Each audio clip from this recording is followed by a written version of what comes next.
Hi, I'm Ashley. And I'm Bethany. And we are with Predators of the Heart, a wildlife sanctuary located up in Anteaters, Washington. Today we're going to take you through and show you some pretty amazing animals. Thank you so much for joining the San Juan County Fair virtual fair. And I hope that you leave today with a new appreciation and maybe some new knowledge about all of these animals. All right, so we're here right now with the Adagio. We're going to teach you about some animals that are found in South America. So Adagio right here is a two-toed sloth. They're not as slow as you think they are. They do like to climb. They hang about 90% of their lives. Their organs are actually flipped the opposite direction to accommodate them constantly hanging. Sloths come down from the trees for a couple different reasons. The first main reason is because sloths actually go potty 1 time a week. So what they do is they'll climb down from those trees and they'll lose up to 1/3 of their body weight in that one sitting. They also will climb down if they can't reach from branch to branch. Deforestation is one of the leading causes of sloths being threatened out in the wild. And a big reason for that is if they can't reach those trees and they come out of the tree, like Ashley was saying, they're very susceptible to predation by animals and by humans. And unfortunately, they can get hit by cars as well. They don't move very fast on the ground. They are 3 times faster in water than they are on ground. So what they actually can do is, believe it or not, sloths can do something unique. They can hold their breath for 40 minutes underwater. That allows them to actually go into a river and kind of float down the stream and be perfectly safe. These guys here, their hair actually parts from their stomach out. Their teeth have no enamel on them, so they never stop growing, and that's why they're able to self-sharpen their teeth every time they open and close their mouth. They do that so that they're able to get through that really thick leafy matter. So their teeth are constantly growing. You can see that they have little pin dots for pupils. They do not see very well, but they have very good scent and are able to kind of find out who we are just by smelling us. With all of the things surrounding sloths and how they exist, a lot of people wonder how it is that they've survived as long as they have. A big reason for that is because of how slow they are moving. Sometimes they're very difficult to see. I've seen them out in the wild, and you pretty much sometimes need somebody else to point it out for you because they're very good at camouflage. Also, they're covered in this algae that only grows on them, and it's kind of stinky, so predators don't really want to go after them because they smell bad. Good tactic. Good tactic, yeah. Now, sloths have been kind of a learning curve for us. They were new to this species also. We did find out that 2-toed sloths have a better survival rate in captivity. The 3-toed sloths have an 80% mortality rate because they actually need to eat the plant that's native to Costa Rica. And so the only successful sanctuary that's been able to keep them alive and be able to keep those conservation efforts going is that wonderful sanctuary in Costa Rica. So these guys do well. Their main diet here consists of they eat about 500 grams a day each of fresh fruits and vegetables. They are more vegetable than fruit. You don't want to give them too much sugar. And then they also have this really special zoo cream food that we buy that is called leafy biscuits. It has all of that leaf matter and stuff in it that they need, the vitamin and calcium and things like that. Now, sloths do have a chambered stomach. They also have a special bacteria in that stomach. Now, if a sloth gets too cold for too long, that bacteria will die off and they can actually die of a full stomach. So these guys usually stay inside, and we keep it about 86 degrees we try for an 80 to 90% humidity rate so that they have as close to Costa Rica environment as possible. They are starting to get a little bit more popular. I wouldn't recommend them as pets just because of all of the things that we've been talking about. They require quite a bit of maintenance in order to keep them alive, and because of that chambered stomach, they need to be constantly eating. So feeding schedules is kind of like an all-day thing. They say that sloths actually are constant foragers, and so what they do is they actually will only sleep 6 to 8 hours in the wild. We're here in captivity. Sometimes they can sleep up to 20 hours in one day because it's hardwired into them that once they get full, that they need to just kind of stop and conserve that energy. And so that's what they do here. So our sloths sleep a lot more than they actually are active. So we do try to get them out and plant stuff in other areas so that they are constantly having to look for things rather than just being able to eat and go to sleep. They'll also live longer in captivity as well. Average lifespan in the wild is about 15 years, whereas in captivity it can be up to 30. So we don't know the exact age of the sloths that we got here, but we're thinking they're anywhere from about 8 to 10 years old. And it's been really fun and an honor to be able to take care of these guys for the last 3 years that we've had them. Yeah. Right, Adagio? Can you say thank you? You're doing so well. So we're going to show you this armadillo here that's found in South America. It's called a Big Hairy Armadillo. Ren is right under here, taking a nap. Hi, Ren. So armadillos do spend most of their life underground. Because of that, they have a membrane behind their nose so they won't inhale dirt when they're under there. And that's why she likes to stay underneath her little height for the majority of the time. Ren came to us about 3 years ago through a confiscation. We were only supposed to have her for a year or two, but we're going on 3. So we're super excited to actually give her a new enclosure here as soon as we can. We want to give her the ability to be able to dig and burrow like she does in nature. These guys, because they are burrowing armadillos, they can't go into that ball. They don't have enough bands on their back to allow them to actually fully fold. So they keep their protection by mainly going underground. They do spend the majority of their life in the burrows and things that they make. She's a little chubby little girl. Want to come out? She's well fed. She's very well fed. She's actually been on a diet due to the fact that she was a little bit overweight when we did get her, but she's doing a lot better. She's lost about 10 pounds. Haven't yet. And apparently they can get up to 30 pounds, which is huge. And she's probably about 15 or so, maybe a little bit lighter. Hi, Ren. And she's just looking for her hide. Now, the cool thing about armadillos too is that they're not big water drinkers. They don't normally just go down to a river or something and drink some water. They actually absorb most of that water through their skin and through the food that they eat. So as long as they're in a moist area underground, they actually will just soak the water right in. Want your hide? They can be carriers of leprosy, that is true, but ones that are raised in captivity that don't have any exposure to that are not going to be able to carry it. Have to be exposed to it first. Can I put this down for you, silly girl? All right, we'll let her get back to her hide. We are here with Squeakers. Squeakers is a South American coati. They are related to raccoons.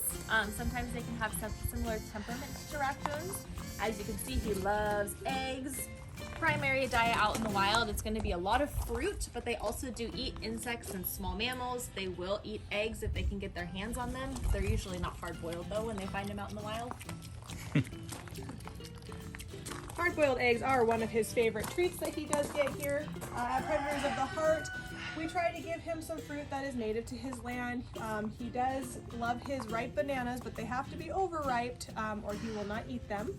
He loves insects of all different kinds, mealworms, grasshoppers, things like that. This is a South American coati. We have had white-nosed coatis in the past, but South American has actually been the friendliest that we've come in contact with. He came to us because a gentleman owned him and a raccoon. He didn't realize that male coatis are actually solitary animals, and they started fighting. So he called and asked if we could take him. We said absolutely. He didn't have the means to provide for both of them, and so Squeakers came to live with us. He doesn't normally travel when we did fairs and things like that, just because they can be pretty aggressive at times. They have really sharp canines that they can just go right through you with, and they kind of just like to do their own thing. So, while male coatis are solitary animals, the females are actually live in groups together. They'll even have their babies. They'll bring them in about 5 to 8 weeks after the babies have been born and bring them back to the group of females. And because of this, they actually thought for a long time that those were two separate species because there was such a stark difference between the males and females. But then they found out that they're all the same species. It's just that the males are solitary and the females live in groups. These guys get hit up to about 15 pounds. Squeaker is kind of on that. He's probably about 12 pounds.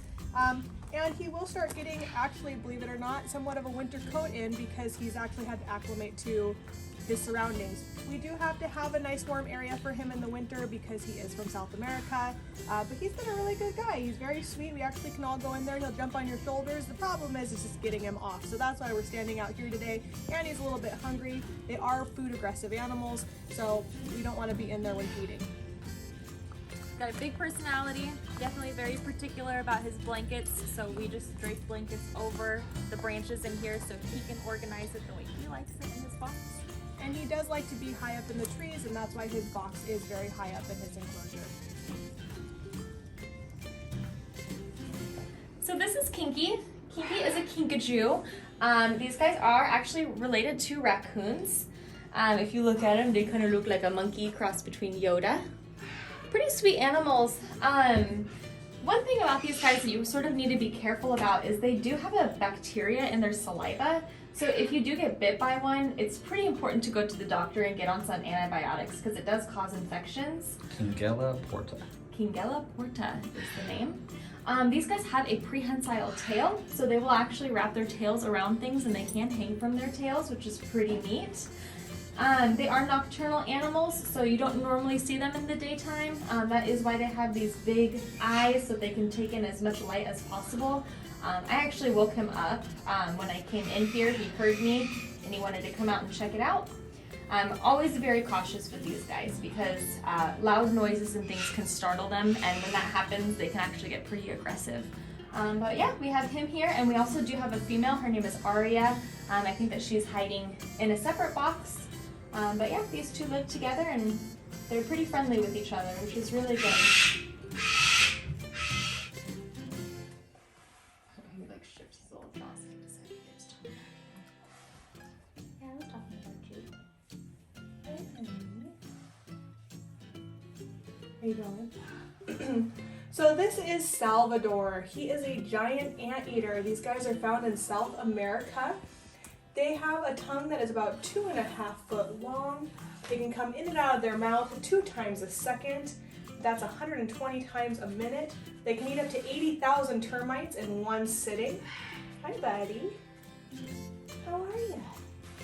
You can see that on his nose that his little mouth only has slits only about 2 inches, not even, about 1.5 inches in, and he has no teeth. So the way an anteater protects himself is he actually walks right on top of some pretty big claws.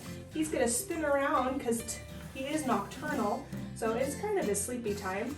And he kind of spins around like a cat and lays down and then covers himself up with his ginormous tail here. There he goes. You can see his claws now. There's those sharp claws right there. And you can see his little mouth, like I said, it doesn't come back very far. Can I see your little claws? Right there. Look at those claws. And he can give you a horse bite like you've never had before in your life. So their only natural predator is a jaguar. They put up a very good fight against one, and they use those claws. It's kind of terrifying to see trail cam footage of them. Those claws are used to break open termite mounds, which can sometimes be as strong as concrete. They're very powerful animals. So the only reason that we have Salvador is he did come to us through a confiscation that we got with the Sloths and the hairy armadillo. So that's how we got Salvador. There's only about 60 of these guys left in captivity in the United States. They're pretty remarkable animals. Now Salvador eats a really weird diet. We make a big paste for him of avocado, banana, apple cider vinegar, ground beef, some berries every once in a while, or some mangoes. We do some crickets or some mealworms blend in there also, and a thing called insectivore, which is a special zooprene food that's kind of like a little bug put into a little ball. And he also has insectivore in here, so he's able to stick his nose in there, and with the very tip of his tongue, he can actually get all the insectivore out of his tube. Hi, bud. Did you hear a noise? What was it? They are very noise sensitive. He doesn't like, there's that tongue. Good job. He doesn't like loud noises. He also does not like any kind of motors. It can make him really, really nervous and uneasy. We do have to keep him he has to have access to this shed, which we keep at about 76 to 80 degrees at all times. And then he's actually able to go outside too. If he gets too cold, then he can come back into his heated room. And anteaters are related to sloths and armadillos and pangolins. So these guys are really, really cool. If you ever get to see these out in the wild, it would be such a treat. They always have the same pattern. They have about 1 baby a year, and believe it or not, that baby will actually take a ride with mommy for the first year of its life. So they're pretty cool animals. And because of the baby's coloration, it blends in really well with mom's back. And with baby being on mom's back, it actually makes mom look a little bit bigger, so it kind of helps protect both of them. Yeah. Back to sleep he goes. Yeah. Good night. Again, I am Ashley. And I'm Bethany. And we want to thank you so much for joining us today at the 2021 San Juan County Fair. We really hope that you learned a lot about animals, and once again, we are predators of the Hart Wildlife Sanctuary in Anacortes, Washington. Have a great day.